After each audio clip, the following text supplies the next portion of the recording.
চলতি বছরে উদ্বোধন হয়েছে দীঘার জগন্নাথ মন্দির, আর তার জন্য এবার সুদিন দেখছেন রাজ্যের রথশিল্পীরা। চোখে পড়ার মতো ক্রেতাদের ভিড় জমেছে কলকাতার রমেশ দত্ত স্ট্রিট বা রামবাগানে। বাঁশ শিল্পীদের এই ডেরা লোকমুখে ডোমপাড়া নামেও পরিচিত।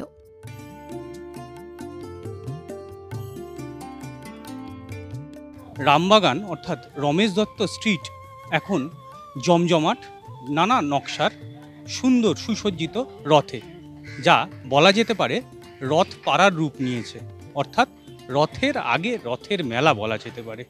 আর এখানে এই রথ কিনতেই মূলত যা ক্রেতাদের ভিড় জমছে, তাতে কিন্তু এবার খুশি ব্যবসায়ীরা। এবারে একটু বেশি হয়েছে, অনেকে জানতে পারছে এইটা রথপাড়া রামবাগান, রথপাড়া রমদত্ত স্ট্রিট, ওখানে গেলে আমি রথ পাবো। হ্যাঁ, মন্দির ফন্দির রয়েছে, দীঘায় যেমন হয়েছে, আরও লোক মানে একটা জিনিস বাড়ছে। জিনিসটা পার্টি যেরকম নকশা লেআউট দিবে তার উপর ডিপেন্ড করে আমরা এমন বলি। বাঁশ, থার্মোকল, প্লাই, বাটাম, প্লাস লোহার চাকা, বিয়ারিং, তারপরে অনেক সময় আমাদের বাঁশের রথ হচ্ছে, বেতরের রথ হচ্ছে। পার্টি যেমন রুটিটা চাইবে তাতে এই জিনিস আমার করে দিতে হবে।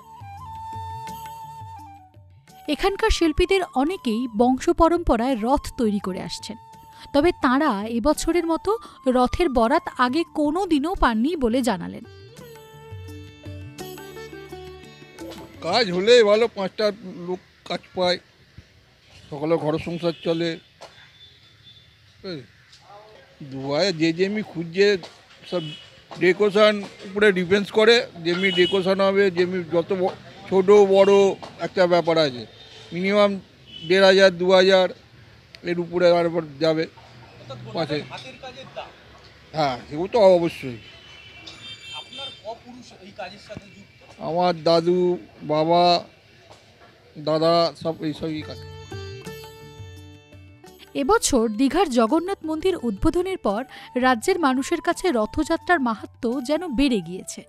ছোট থেকে বড় অনেকের মধ্যেই রথ নিয়ে উন্মাদনা তুঙ্গে। প্রতি বছর আসে, কিন্তু এবছর একটুখানি যেহেতু আমাদের রাজ্যে দীঘার মন্দিরে রথ নতুন করে হচ্ছে, ওই জন্যে আমরাও চেষ্টা করছি একটু বাড়িতেও যাতে আরও ভালো করে রথের একটা রথ পুজো করতে পারি।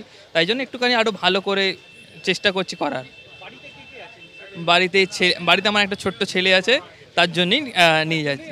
হ্যাঁ, এবারে অন্যান্য বারের তুলনায় এবারে আলাদা উন্মাদন আছে। এবার সব ছোটো ছোটো বাচ্চাই নিয়ে যাচ্ছে, যে মন্দিরটা হয়েছে দীঘাতে, যে মন্দির, তার জন্য সব নিয়ে যাচ্ছে। এটাই আছে এবারে অনেকটা, আর বছর অনেকবারের থেকে এবারে বেশি।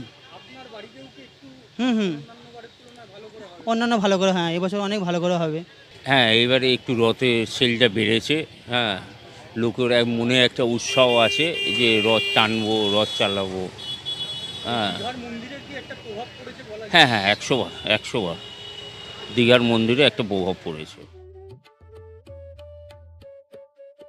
কলকাতার মতো রথযাত্রা উপলক্ষে উৎসবের আমেজ পূর্ব বর্ধমানের পূর্বস্থলী 2 নম্বর ব্লকের পিলা অঞ্চলের নতুন গ্রামে। এই গ্রামের প্রতিটি বাড়িতেই জোরকদমে চলছে কম বেশি ছোট বড় মাঝারি ধরনের জগন্নাথ, বলরাম, সুভদ্রার কাঠের পুতুল তৈরির কাজ। গোটা গ্রাম থেকে প্রায় 35 থেকে 40 হাজারের বেশি জগন্নাথ, বলরাম, সুভদ্রা সহ অন্যান্য কাঠের পুতুল পাড়ি দিচ্ছে রাজ্যের বিভিন্ন রথের মেলাতে। শিল্পীরা বলছেন অন্যান্য বারের চেয়ে চলতি মরশুমে এই পুতুলের চাহিদা অনেকটাই বেশি, ফলে রথের মেলায় ব্যবসা খুব ভালো হবে এমনটাই আশা করছেন শিল্পীরা। জগন্নাথ তৈরি হয়েছে গোটা গ্রাম জুড়ে, আর আমরা তৈরি জগন্নাথ হচ্ছে আপনার, হ্যাঁ প্রায় 30-40 তো হবেই। 40,000। কোথায় যাবে? আপনার শ্রীরামপুর যাবে, শ্রীরামপুরে হয়, চন্দ্রনগরে হয়, চুচুড়ায় হয়। এখন রথ হচ্ছে না, এখন সব জগন্নাথ, ছোট বড় সব সাইজে জগন্নাথ হচ্ছে। ওর মধ্যে কৃষ্ণ আছে, পেঁচা আছে, সব রকমই আছে। তবে বেশি কোনটা হচ্ছে? ওই জগন্নাথটা বেশি হচ্ছে। কোথায় যাবে? আমাদের যাবে চন্দ্রনগর। রথ তো নানা জায়গায় হয়, আমাদের চন্দ্রনগর যায়। নতুন গ্রাম মূলত কাঠপুতুল শিল্পীর গ্রাম নামেই পরিচিত। গ্রামে প্রায় 40টা পরিবারের বাস। তারা সকলেই সারা বছর কাঠের পুতুল, কাঠের প্যাঁচা, চেয়ার, টেবিল, বিভিন্ন কাঠের আসবাব তৈরিতে ব্যস্ত থাকে। তবে রথের মেলার সময় কাঠের পুতুলের চাহিদা বেড়ে যায়, আর সবচেয়ে বেশি চাহিদা থাকে কাঠের জগন্নাথ, বলরাম, সুভদ্রার। এছাড়া কাঠের বিভিন্ন মাপের রথ তো আছেই। শিল্পীরা দীঘার জগন্নাথ মন্দিরের কাছে কাঠের পুতুল নিয়ে পসরা বসানোর ইচ্ছা প্রকাশ করেছেন। রথ উপলক্ষে জগন্নাথ, বলরাম, সুভদ্রা করছি। কোথায় কোথায় নিয়ে যান এগুলো? যাই আমরা শ্রামপুর যাই আর বেলঘরিয়া যাই। কেমন বিক্রি বাটা হয়? ভালোই বিক্রি হয়। জগন্নাথ, বলরাম, সুভদ্রা রথ উপলক্ষে ভালোই বিক্রি হয়। কতজন যান এই গ্রাম থেকে? এখানে আমরা দিয়ে প্রায় 20 বছর যাচ্ছি। আগে বেলঘরিয়া রথ ছিল লোহার, এখন রথ হয়ে 3টে কাঠের রথ, বড় বড় রথ। তো কিরকম বিক্রি আয় হয় সেখানে? ভালো বিক্রি হয়। জগন্নাথ, বলরাম, সুভদ্রা মিথ্যে কথা বলবো রথ উপলক্ষে ভালো বিক্রি হয়। এখন তো আমরা রথের জন্য আমরা হাজার হাজার এখন জগন্নাথ তৈরি করছি।